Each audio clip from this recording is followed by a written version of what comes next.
It's the biggest private collection of hardware that I've ever seen. Oh, fantastic. It turns the soil over, and it's darker gray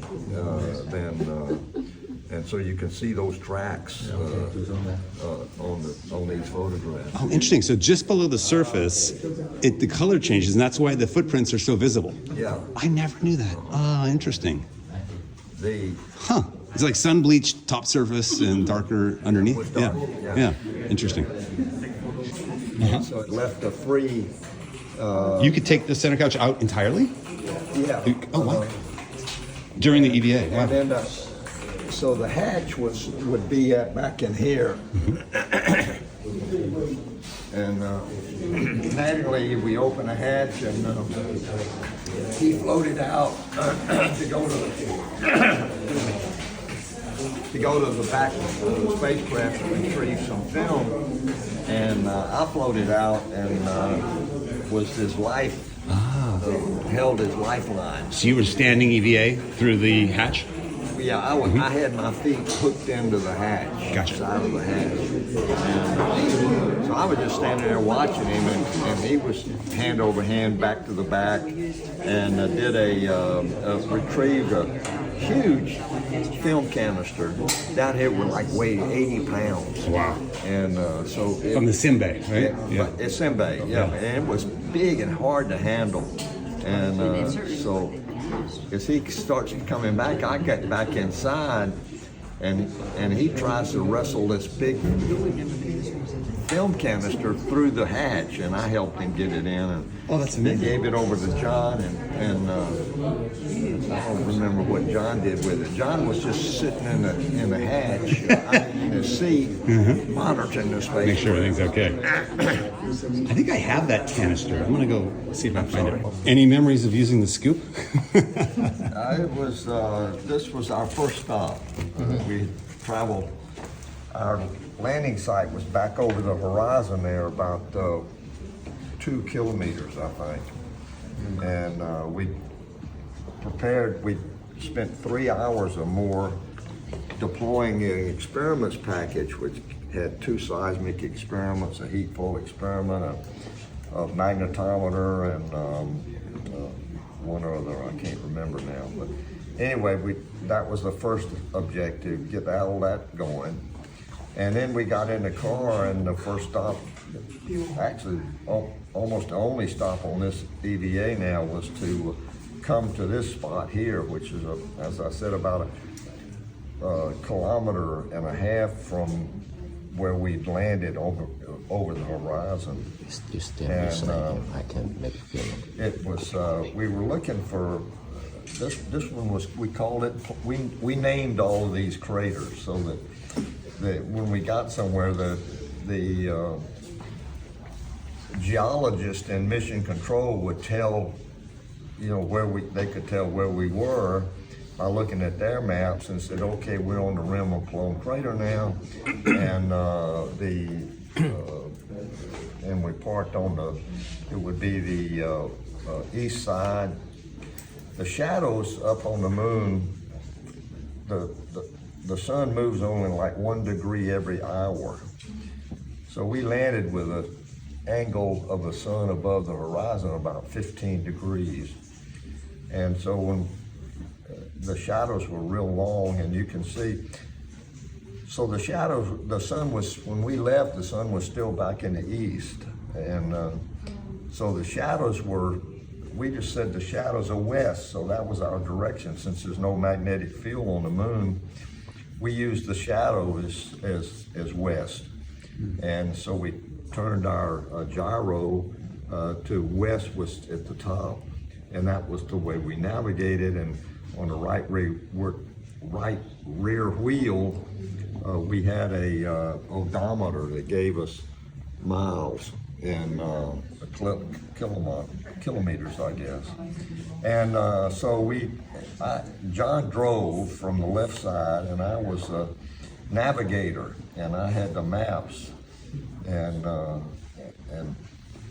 from our landing spot, this was basically go 270 for 1.5 kilometers, and you're gonna find this thing. And sure enough, we came up on it and parked on the far side over there. And later on, there was a camera, TV camera, right here on the front of the car. And when we parked, we pointed the antenna, that gold-looking, it was pointed up at the earth. That it gave us enough signal to get TV, so them to have TV. So we turned on the TV, and then they controlled it from mission control. All we did was turn it on, and then they had control of it.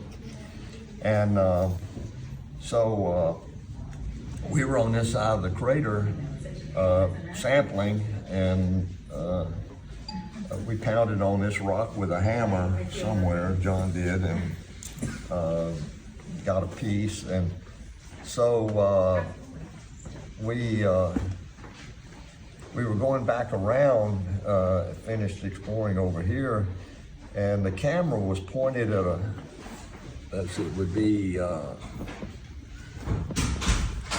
might be this rock right here. And they said, pick up that rock. And we had a big fight with them, an argument, because the thing was the size of a watermelon. Was it the molly? It's going to be 20 pounds down here, 3 pounds up there, but it was big. And so we argued with them and said, well, you sure you want that rock? Yeah, get that rock. It's very important, looks very important. So I was going to pick it up, and I couldn't lean over and get it. It was too big to pick up. And so I backed into this crater here and got down into here, and I was below it, so I reached over and just rolled it up my leg, and I had a big fight with them, not a fight, but an argument. I said, if I fall in this crater, you had it. So, it's very easy to lose your balance on a steep slope like this. It's very unconsolidated. It's very fine grained, and it's like being on the side of a sand when you slide in. So we had to be very careful about these steep slopes. Was that big rock called the Mully? That's the muley. The muley, excuse me, the muley. Big muley. Big muley. And it ended up, that rock weighed down here 20 pounds. Wow. And so I cradled it like a little baby and took it and put it in the back of the rover, and then we finally got it back inside. Did the scoop help you with your balance? Yeah, that was my balance. I used the scoop to let's see, I had it in my left hand, and I leaned over and rolled the rock down up my right leg and cradled it like this, and I could hop out of the crater. But wow. Amazing. It was probably a stupid thing to do, because if you fell in, you couldn't get out. We had no lifelines, nothing like that. They couldn't throw you a rope, so it could have been dangerous. And that was the largest rock of Apollo, right? That was the largest one ever collected. Yeah. Amazing. So that's another first. Yes, another first. Another first. The man who collected the largest rock on the moon. Well, the geologist said we were going to be on this was called the Cayley Plains. It's about 10 miles across, and to the south over there was Stone Mountain that rose about 300 meters or so above, maybe 200 meters.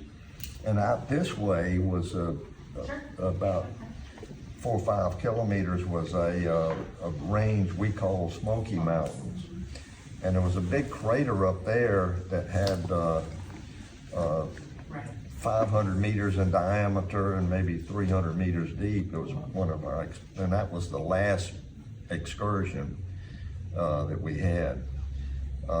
This was, of course, the first, and we had tools like the shovel, and we could take the shovel off that handle and put a rake a rake that we would scoop in and shake the rake, and it would all the fine stuff would sift out, and it would hold the little pebbles that were maybe 2 centimeters or so, and we'd put those in a bag, and so the surface, if I trenched with that hand, I could probably trench down a meter. Wow. It was unconsolidated, but when you stepped on it, you never sank in more than just a centimeter or so, because it's very, you look at it in a microscope, it's very angular.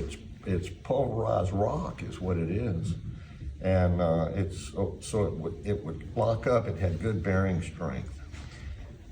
One of the big problems before we landed on the moon was some geologists say, well, it's 3 billion years of dust accumulated on the moon, and you're going to land and sink out of sight in the dust. Well, and he was pretty confident. So they said, well, we'll send an unmanned vehicle. And they sent 3 of them called a surveyor. And they landed, and they turned on the TV, and there's this sitting right on top of the surface. So the guy was wrong. It's not unconsolidated. We won't sink out of the dust because of the angularity of it. And it was so fine, it'd get on your suit and you couldn't brush it off. We had brushes and everything, you couldn't get it off your suit. So you can see this is just right after, we've been outside 5 or 6 hours at this point, and you can see how dirty the suits were already. It were the legs and everything. And so we ended up, after 3 days out on the moon, our white suits were all gray.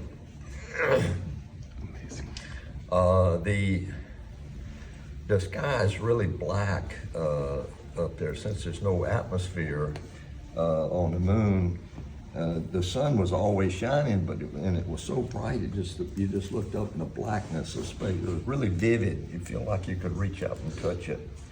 So you don't see any stars because the sun's shining all the time. And there was one picture taken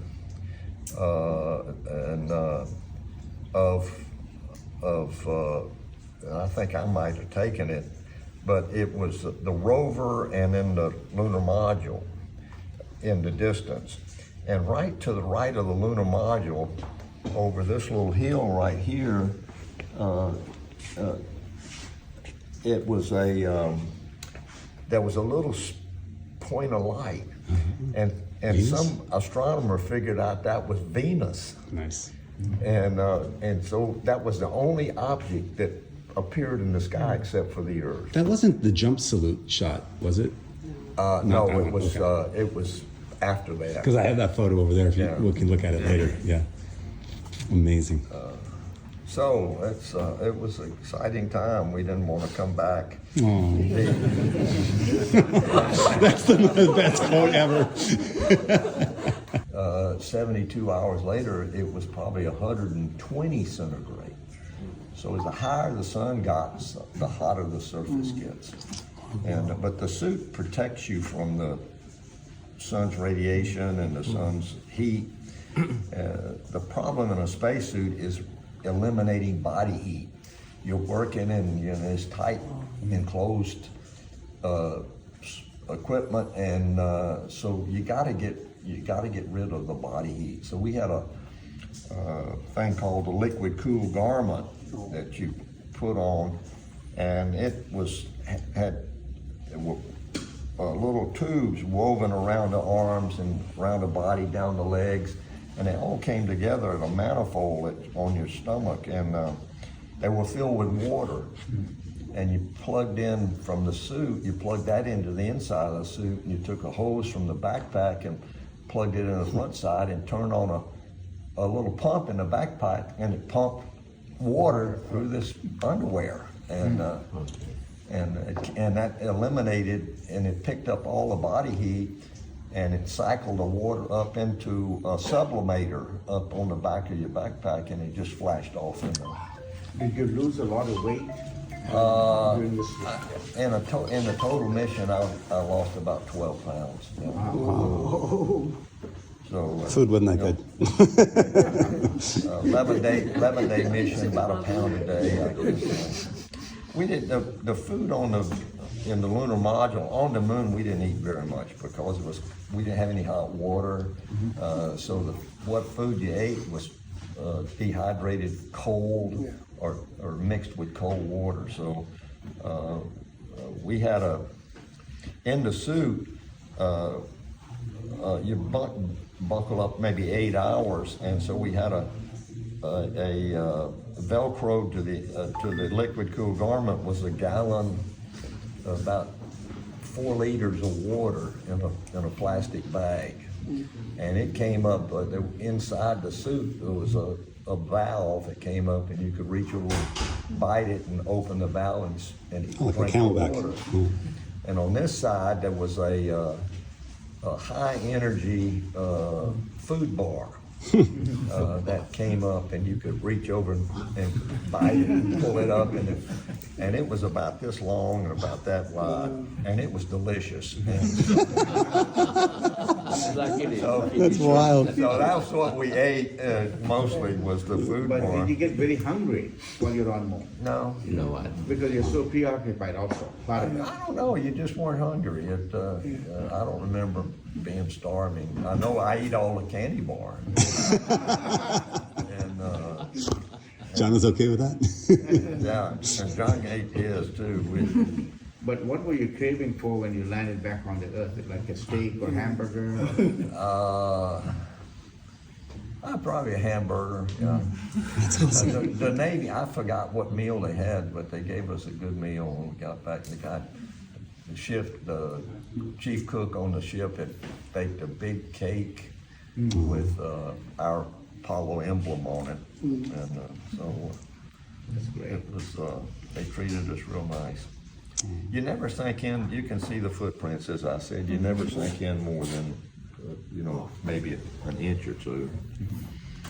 And the version out this way to the north, and it was called North Ray Crater. It was very geologically very fresh crater, and it was like walking on this table next to that. You didn't have any dust at all. You could dig a trench as deep as you could get, and I never found a place where that you hit a rocky, hard place. We drilled. We had a drill, and we could drill 3 meters, and then once we got it in there, it was hollow, and so it was collecting a sample all the way down for 3 meters, and then we jacked it, took the drill off, took the drill off, and we put a little a jack over the top, and we just jacked it back out, and it came in 1 meter sections, so 3 meters. So we had 3 or 4 sections. How should I describe it?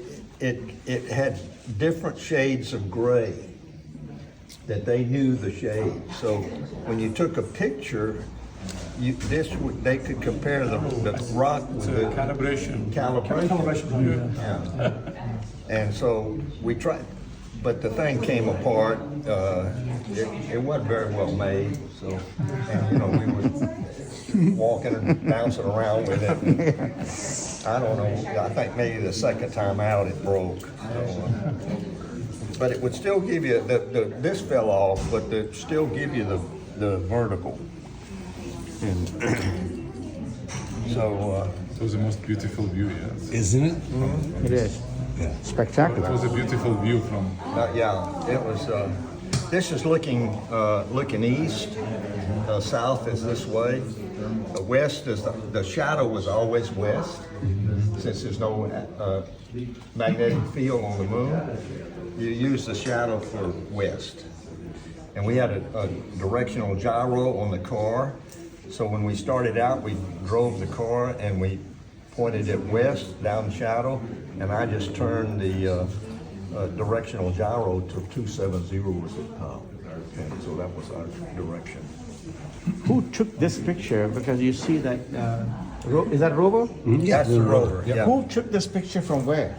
John Young. John Young was over here, and it was a pan. Yeah. And he had the camera on his thing. That click, click, click. Oh, I see. Click, and he did a 360. And this, I don't know how much this covers, but that was just part of the pan. Stitch it together. iPhone still doing the same. Yeah, Oh my! It looks like one solid picture. yeah. So this was a lot of effort to make this image. That was with the Hasselblad, was it? Or? Yeah. Yeah. 77. Yeah.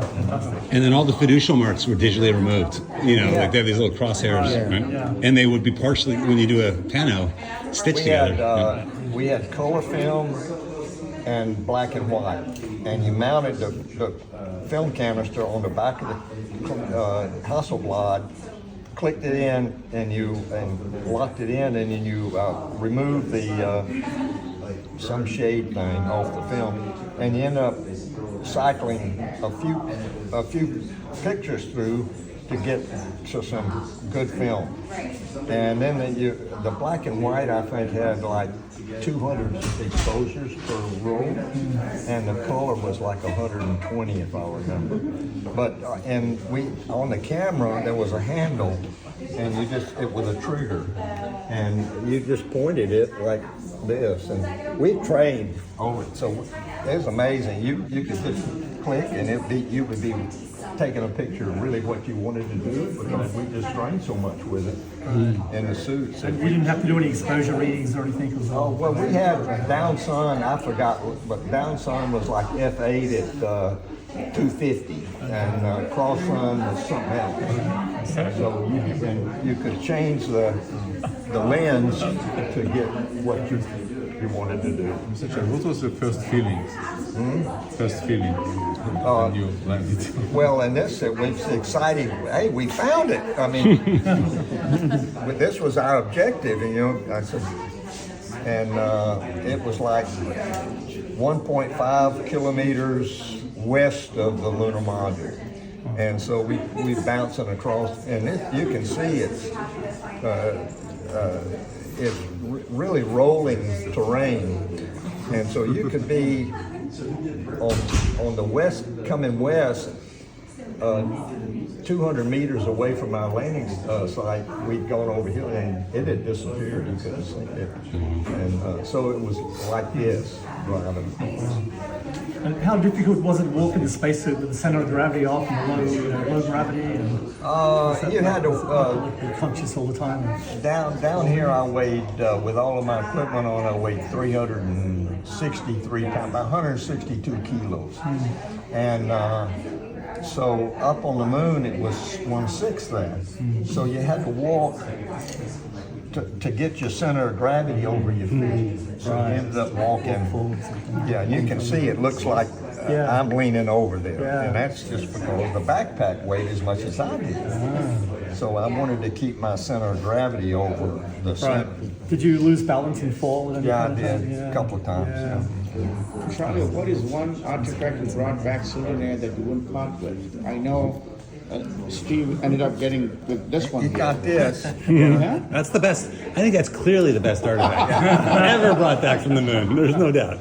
That's probably the best thing that I collected and was able to keep. John Young had other stuff. But how come Steve got it? How did you? I mean, did you know?